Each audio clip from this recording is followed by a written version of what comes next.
Nice of you to drop in.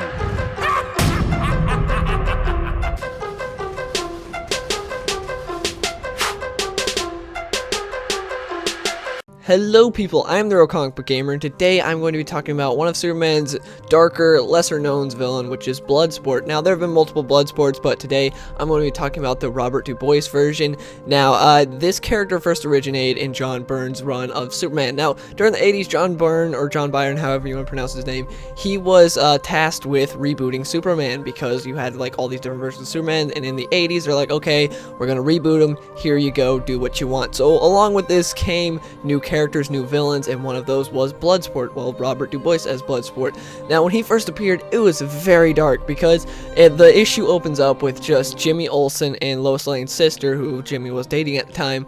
They're just talking in some cafe or like a diner or whatever. And when they're talking there, just a guy comes by talking about Vietnam and just starts shooting everyone up in the diner. And by everyone, I mean literally everyone. You see an old man get shot up. You see a little child get shot up.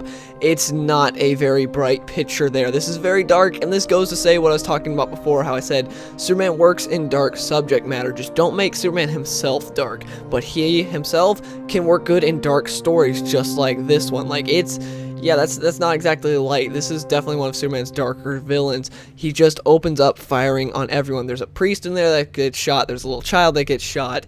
It's very dark. So then we see that Jimmy Olsen is safe, and so is Lois Lane's sister and a couple others. But he uses a signal watch to call Superman. Superman comes, and so the police and Superman's like, "What happened here?" And so the main police lady on the case goes and says, Superman, it's not looking good. We have an estimate of 25 dead, but we won't know for sure until we count all the body bags. So Superman goes in there to see what happened in the diner, and he's just horrified. His face, like he's horrified at what just happened there. Jimmy Olsen tells him what happened, and so this guy, it just went away on some motorcycle. So Superman uses his infrared vision, and he's able to track the motorcycle. He tracks the motorcycle to this place. He goes there, more bodies, just more dead people. He finds Bloodsport, and we get a super cool page, which is Bloodsport and a stare-off with Superman while he's got a hostage. And it's like, is Superman gonna risk going after this person and Bloodsport pulling the trigger? Superman's able to get there in time and move the gun away from Bloodsport and get the person to safety before Bloodsport can do anything. And he knocks Bloodsport on the ground. Now then, Bloodsport just holds his empty hand up, and it's like, what's this idiot doing? Well, a gun just appears in his hand. He shoots Superman. It's kryptonite. A kryptonite needle is in Superman's chest now, and so Superman's just taken down from that. And then Bloodsport's going to do more to Superman, but Jimmy Olsen gets there. He grabs one of the guns that Superman had knocked out of Bloodsport's hand earlier, and he starts pointing at Bloodsport. Bloodsport just throws a smoke bomb and just leaves. And then after that, we see that Lex Luthor is talking about how he was responsible for Bloodsport. Obviously, he's not telling Superman or anything. He's just talking about, like, to the people that work for him, like, we need to get Bloodsport back here. He's out of control. We need to take him down, because he had hired Bloodsport to do this, because Bloodsport he saw as an instrument to take down Superman, because Lex Luthor is still trying to stay out of the public eye in the sense of taking down Superman, because everyone knows he's a bad guy, but he doesn't want people to see him just like punching Superman and stuff. It wouldn't be good for his image, since everyone already knows he's a bad guy.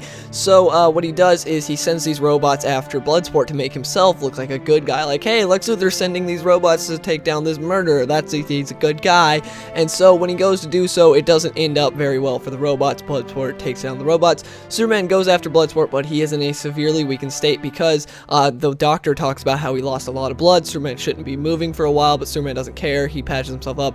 Well, the doctor patches him up, and then he leaves. And so when Superman goes to take down Bloodsport, they start fighting, and Superman's got the advantage, because he realized that Bloodsport's not creating weapons, he's teleporting them to him. So there's some place with a stash of weapons, and Bloodsport is teleporting them. So Superman uses his heat vision in some way that disrupts the teleporter, and so he can't teleport any more guns. Superman is about to take him down when you see this guy in a wheelchair with no limbs come up, and he starts talking to Bloodsport. This guy is Michael Du Bois, who is obviously Robert Du Bois' brother.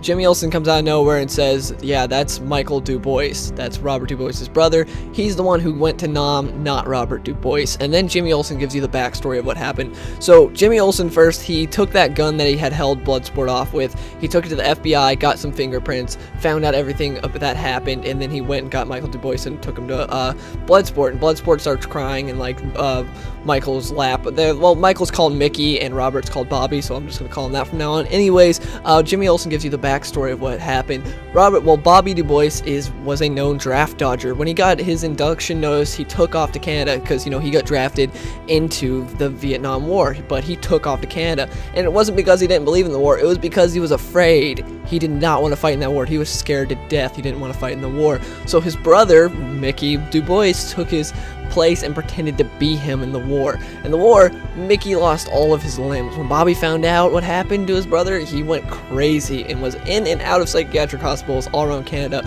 for 12 years. But then about 6 weeks before Bloodsport showed up, Bobby Du Bois just disappeared. So that's when Lux Luthor recruited him and gave him all this stuff. So yeah, Robert Du Bois is just some psychopath. Because when he came up to Jimmy Olsen and when he was shooting everyone there, he was talking about how, you know, me and Bobby didn't get me and Mickey didn't get our cans blown off in Nam for nothing, and that's what made Jimmy think, that guy is fine, he didn't get nothing blown off. So that's why Jimmy took the gun to the FBI to get the fingerprint, and he figured everything out. And yeah, that's just a really good Superman story in my opinion. It's a one issue, it's during volume 2 of John Byrne's run on Superman the Man of Steel. It's a great read, the whole volume's good, but this was a story that really stuck out to me. Like, I really enjoyed it, and I thought, hey, you know, it's about time I covered it. I might do more of this stuff, some lesser known Superman things that you guys may be interested in hearing. I'll probably make more videos like this, but yeah, Bloodsport's a really interesting dark villain, and for anyone that's just like, alright, you know, Superman doesn't work in dark subject matter, he should be light and hopeful. The character of Superman himself should be, but his stories can be whatever. They can be light stories, they can be dark stories like this. It opens up with 25 people, including children, well, a child getting shot. And this is a Superman book. You don't think it would open like that, but it did, and it worked, and it was a great story, and Superman was still Superman. But anyways, I just wanted to share that with you guys. I hope you liked it. If you did, please give the video a like, and yeah, I'll see you in the next one.